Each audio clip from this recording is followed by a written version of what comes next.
Before the bombs fell, before the speeches echoed across radios, before young men crossed oceans they had never seen, America was trying to forget a war it believed should never have been fought.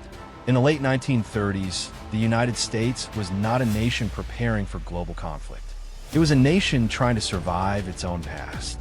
Streets in American cities were filled not with marching soldiers, but with working families, unemployed men standing in bread lines, children growing up during the long shadow of the Great Depression.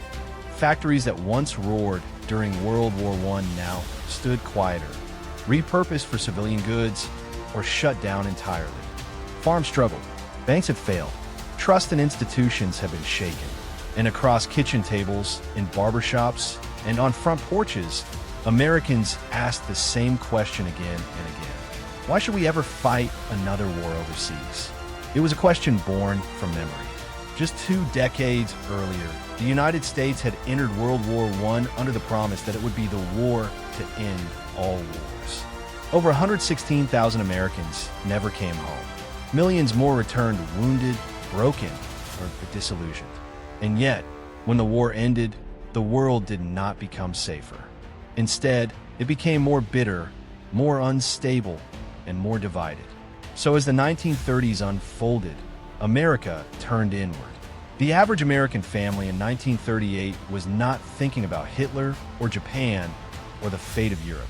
They were thinking about rent, about food, about whether their children would have a future better than their own. President Franklin D. Roosevelt's New Deal programs had brought some relief, but fear still lingered. Many believed that foreign wars were traps set by bankers, arms dealers, and politicians.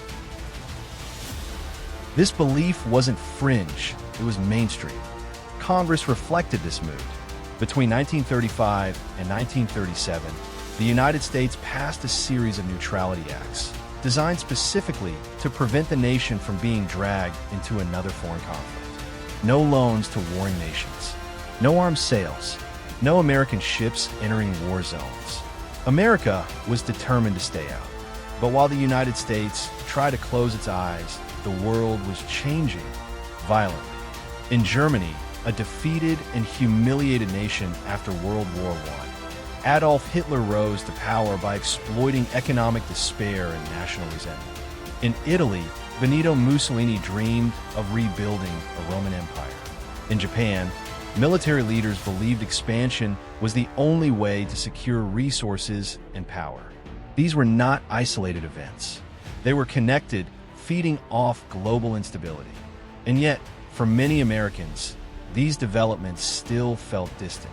Europe and Asia were oceans away. The United States was protected by geography, by industry, and by the belief that no one would dare challenge it directly. But was that belief realistic? Or was it dangerously naive? As the 1930s moved closer to war, another question quietly grew beneath the surface. Could the United States truly remain neutral in a world that was rapidly dividing into opposing camps? In 1939, when Germany invaded Poland and World War II officially began in Europe, President Roosevelt faced a divided nation. On one side were isolationists, millions of Americans who believed intervention would destroy the country from within. On the other side were interventionists, who warned that if fascism conquered Europe, America would eventually stand alone. Roosevelt walked a careful line. Publicly, he promised Americans he would not send their sons to fight in foreign wars. Privately, he understood something many did not. If Britain fell, if Europe collapsed, the consequences would eventually reach American shores. So the United States began helping, quietly. Through programs like Cash and Carry, America sold weapons and supplies to Britain and France, as long as they paid up front and transported the goods themselves.